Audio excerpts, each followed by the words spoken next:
এবার রাসূল সাল্লাল্লাহু আলাইহি ওয়াসাল্লাম বের হয়ে আসলেন ঘর থেকে আর বললেন, আলহামদুলিল্লাহিল্লাযী আনকাযাহু মিনান নার। প্রশংসা সে আল্লাহর, যে আল্লাহ জাহান্নামে চলে যাচ্ছিল প্রায় এমন একটা লোককে মুহূর্তের মধ্যে কালেমায়ে শাহাদাতের বদৌলতে জান্নাতি বানায় দিলেন। আওয়াজ করে পড়েন সুবহানাল্লাহ। এই হাদিস থেকে আমরা কি শিখলাম? What is the moral of the story?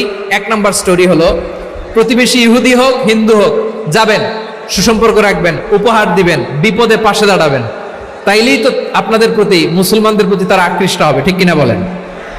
আপনি যদি হিন্দুদের সাথে বৌদ্ধদের সাথে নাই মিশেন, নাস্তিকের কাছে নাই যান, তো ইসলামের সৌন্দর্যটা ওরা বুঝবে কেমনে? আমার অনেক হিন্দু পরিচিত ভাই আছে, ওরা আমাদের ইফতারির প্রোগ্রামে এসে একসাথে ইফতারি করে। অনেক মদখোর আমার সাথে বসে একসাথে ডিনার করে, হাফ প্যান্ট পরা, গলায় স্বর্ণের চেইন, হাতে স্বর্ণের ব্রেসলেট, আইসা আমার সাথে ডিনার করছে, আছে এরকম। গাঁজাখোর, আমি বলে আসো, welcome welcome to my dinner, আসো বসো। বসলেই তো আমি ওর ডিএনএ, চিন্তার ডিএনএ চেঞ্জ করে দেওয়ার সুযোগ পাবো। চিল্লায় বলো ঠিক কি না? আসতে হবে আমার কাছে। Our door is open, the door of Islam is open 24/7। সব সময় আমাদের ইসলামের দরজা আমার অমুসলিম ভাইদের জন্য খোলা আছে না নেই?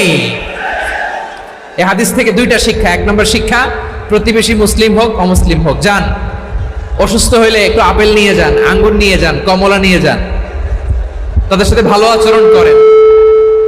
ইসলামের বিউটি দেখে, সৌন্দর্য দেখে অবাক হবে, নসিব ভালো হলে কোনোদিন কালিমা পড়ে মুসলমান হয়ে যাবে, ঠিক কিনা বলেন? তাহলে অমুসলিমের সাথে ভালো সম্পর্ক। বিশ্বনবী ইহুদির বাড়িতে গেলেন, ইহুদির বাড়ি, আর আমার মুসলমান ভাই আমার কাফের বলে, এরকম আছে না নাই?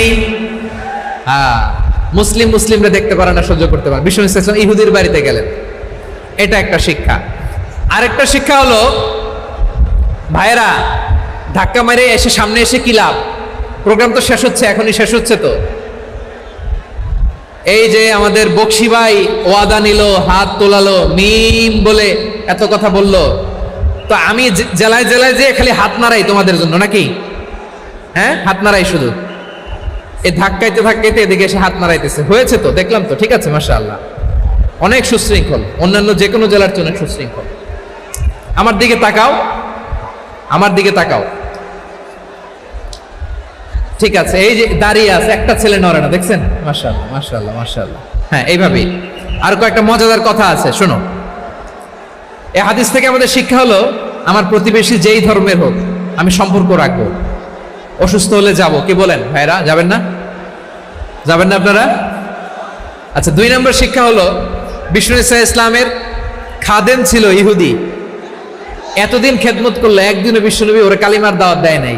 কারণ কি? বিশ্বনবী একটা ভালো সময়ের অপেক্ষা করতেছিলেন, প্রপার টাইমিং। দাঈর কাজ হচ্ছে দাঈ ইলাল্লাহ, সে হচ্ছে সুযোগ সন্ধানী।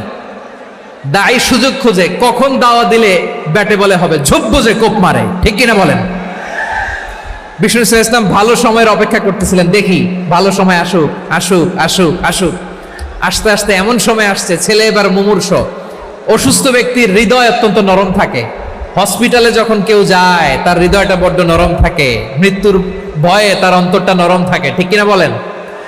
এই প্রপার টাইমিং এর অপেক্ষা করতেছিলেন। যখন এই টাইমিং পেয়েছেন, দাওয়াত দিলেন, পড়ো লা ইলাহা ইল্লাল্লাহ, সুবহানাল্লাহ পড়েন সবাই। তাহলে ইসলাম অমুসলিম প্রতিবেশীর সাথে ভালো আচরণ করতে বলে। ইসলাম অমুসলিম মাতা পিতার সাথেও ভালো আচরণ করতে বলে। মাতা পিতা যদি অমুসলিম হয়, তারা ফেলে দিতে পারবেন? পারবেন? পারবেন? আমার লালমনিরহাটের ভাইয়েরা,